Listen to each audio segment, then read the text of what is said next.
মহাপ্রভু চলে গেছেন বলে সবাই কাঁদছেন। আর কে কাঁদছে বাবা? আর একজন কাঁদছে যে চোখ খুলে কাঁদছে না, চোখ বুঝে বুঝে কাঁদছে।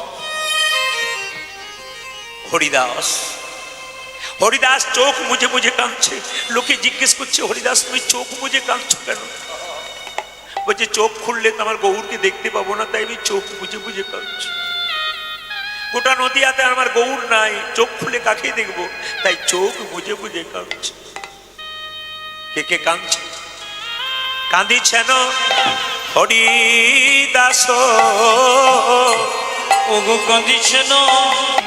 জোরে বলুন রাধা রানী কি। যে পরিমাণ ভক্ত হয়েছে একটু জয়টা জোরে আশা করছিলাম। রাধা রানী কি, বেড়েছে আরো বাড়বে। শ্যাম সুন্দর কি, মদন মোহন কি, হরিবাসর কি, সাধুগুরু বৈষ্ণব কি, গৌর ভক্তবৃন্দ। রাধে রাধে। মহাপ্রভু সারা জীবন হাত দুটো তুলে আছেন, অথচ আমরা 1 মিনিট হাত তুলতে আমাদের কত কষ্ট হয়। মহাপ্রভু সারা জীবন হাতটা দেখবেন এরকম তুলেই আছে, নিজের জন্য নয় কিন্তু আমাদের মতো অধম জীবের জন্য হাত তুলে আছে। তার মানে বলছে সংসারে পাপ করছিস, অন্যায় করছিস, স্যারেন্ডার হয়ে যা। যত হাত তুলবি অভিমান অহংকার সব চলে যাবে।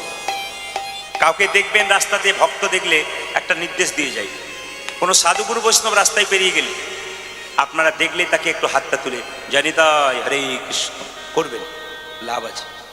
শ্রীকল নিয়ে কেউ রাস্তা দিয়ে চলে যাচ্ছে, জানি তাই হরে কৃষ্ণ। কোন একজন বৈষ্ণব মালা তিলক করতে করতে রাস্তা দিয়ে যাচ্ছে, তাকে দেখে বললেন জয় নেতায় হরে কৃষ্ণ হরে কৃষ্ণ। বৈষ্ণব খুশি হন এবং বৈষ্ণব আপনাকে মনে মনে ভাবেন ইনি কৃষ্ণ ভক্ত।